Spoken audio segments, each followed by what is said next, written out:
வணக்கம். கிண்டி சுவாமிநாதன்.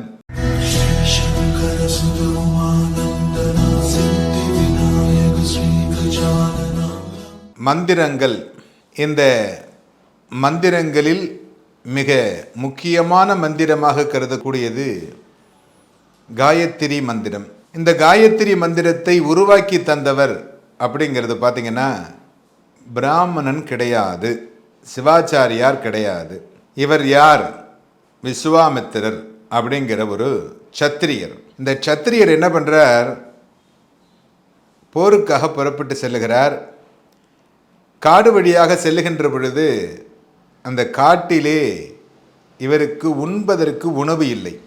எப்பொழுது அரசர் போகிறாருன்னா அவர் கூட நிறைய போர்ப்படை தளபதிகள், அப்படி நிறைய காவலாளிகள்லாம் போவாங்க. அவங்க எல்லாரும் சாப்பிடணும். அப்படி சாப்பிடுவதற்கு எதுவும் கிடைக்கவில்லை. தூரத்தில் பார்த்தால் ஒரு ஆசிரமம் தெரிகிறது. இந்த வசிஷ்டருக்கு அந்த ஆசிரமத்துக்கு சென்றால் ஏதாவது உணவு கிடைக்குமா என்று பார்க்கலாம் என்று அங்கே செல்லுகிறார். அங்கே காசிபர் இருக்கார், வசிஷ்டர் இருக்கிறார். விஸ்வாமித்திரர் என்ன செய்கிறார் என்றால், அந்த வசிஷ்டரிடத்திலே சென்று, நாங்கள் உணவருந்த வேண்டும், தாங்கள் எங்களுக்கு ஏதாவது ஏற்பாடு செய்ய முடியுமா என்று விஸ்வாமித்திரர் கேட்கிறார். அதற்கு வசிஷ்டர், கொஞ்சம் அமைதியாக இருங்கள், என்னுடைய பூஜைகளை முடித்து விட்டு வருகிறேன் அப்படின்னு சொல்கிறார். அவர் பூஜையெல்லாம் முடிச்சுட்டு வரார். வந்து இந்த காமதேனு ஒன்று இருக்குது, இந்த காமதேனுக்கிட்ட சொல்கிறார், இவெல்லாம் சாப்பிடணும், அதுக்கு எல்லாம் ஏற்பாடு பண்ணணும் அப்படின்னு போய் காதில் சொல்கிறார். சொன்னோன்னே அந்த காமதேனு என்ன பண்ணுது? அந்த உடம்பை சிலுக்குது, அண்டாவாக சாப்பாடு வந்து இறங்குது. இதை பார்த்த உடனே விஸ்வாமித்திரருக்கு பயங்கர ஆச்சரியம். நம்முடைய அரசாங்கத்திற்கு இப்படிப்பட்ட ஒரு காமதேனு இருந்தால் வசதியாக இருக்குமே என்கின்ற எண்ணம். இதை எப்படி அடைவது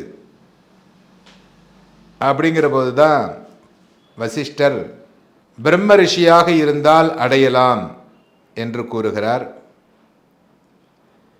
அதற்காக கடும் தவம் இருந்து விஸ்வாமித்திரர் என்கின்ற சத்திரியன் அரசன் தவமிருந்து பிற்காலத்தில் அனைத்தும் இறைவனால் உருவாக்கப்பட்டது.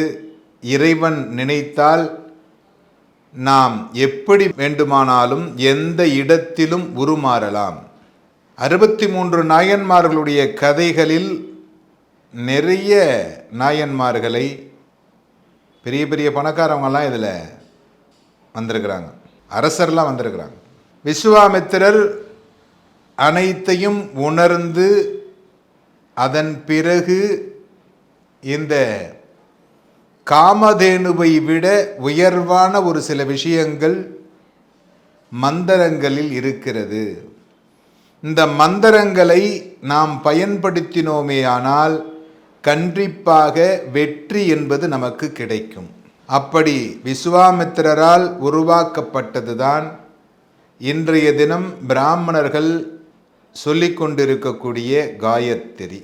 இந்த காயத்ரி மந்திரம் அப்படிங்கிறது எல்லா ஜாதியினருக்கும் இருக்கக்கூடிய ஒரு மந்திரம். இது பிராமணனுக்கு மட்டுமா சொந்தமா எழுதி கொடுத்துருக்குறாங்களான்னு கேட்டால் கிடையாது. இந்த காயத்ரி மந்திரம் என்பதை மற்ற ஜாதியில் உள்ளவர்கள் மறந்து விட்டார்கள். பிராமணர்களும் மறந்து கொண்டிருக்கிறார்கள். நிறைய பேர் காயத்ரி மந்திரம் சொல்லுவது இல்லை.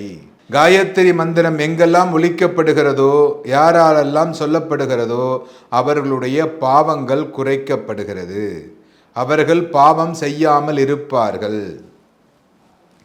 எதற்காக ஒருவன் பிராமணனிடத்திலே சென்று தட்சணையை கொடுக்கிறான் அப்படின்னா, இந்த காயத்ரி மந்திரத்தை 3 காலங்களிலும் அவன் காயத்ரி தேவியை பூஜிப்பதினால் அவனிடத்திலிருந்து கிடைக்கக்கூடிய பலன்கள் நமக்கும் கிடைக்கும் என்கின்ற காரணத்தினால் இந்த பிராமணனை உயர்வாக கருதுகிறார்கள். நீங்களும் காயத்ரி மந்திரத்தை தவறாமல் சொல்லி வந்தீர்களேயானால் மந்திரத்திற்கு நிறைய சக்திகள் உண்டு. அந்த ஒவ்வொரு அட்சரத்திற்கும் சக்திகள் உண்டு. அந்த அட்சரத்தை எப்படி சொன்னால் உங்களுக்கு பலன் கிடைக்கும் என்பதை தெளிவாக விஸ்வாமித்திர ரிஷி, விஸ்வாமித்திரர்னு ஒரு கோத்திரமே இருக்கு, விஸ்வாமித்திரர் கோத்திரம் அப்படின்னு ஒரு கோத்திரம் இருக்கு. அவருடைய வம்சாவழியில் வந்தவர்கள். கோத்திரம்னா வேற ஒண்ணுமே கிடையாது, அவர்களுடைய வம்சாவழியில் வந்தவர்கள். பரசுராமருடைய வம்சாவழியில் வந்தவர்கள், காசிபருடைய வம்சாவழியில் வந்தவர்கள், பாரசீக முனிவருடைய வம்சாவழியில் வந்தவர்கள், பாரசீக கோத்திரம்.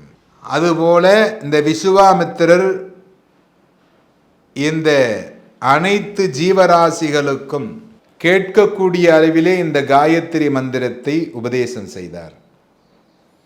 அதேபோல் இந்த காயத்ரி மந்திரத்தை எவர் ஒருவர் தவறாமல் காலை, மதியம், மாலை 3 வேளைகளிலும் அந்த காயத்ரி ஜபத்தை தவறாமல் செய்து வருகிறார்களோ அவர்கள் கண்டிப்பாக துன்பத்திலிருந்து விடுபடுவார்கள்.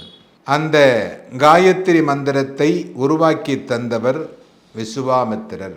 இந்த விஸ்வாமித்திரருடைய அனுகிரகத்தினால் இந்த காயத்ரி மந்திரம் என்பது நமக்கு கிடைக்கப் பெற்றது. அனைத்து மதத்தின் ஜாதியினரும் இந்த காயத்ரி மந்திரத்தை தவறாமல் கூறி உங்களுடைய வருங்கால சந்ததிகளுக்கு இந்த உண்மையான கதைகளை சொல்லி வருங்கால சந்ததிகள் மதம் மாறாமலும் இந்த மந்திரங்களை மறவாமலும் இருக்க இறைவனை பிரார்த்திக்கிறோம்.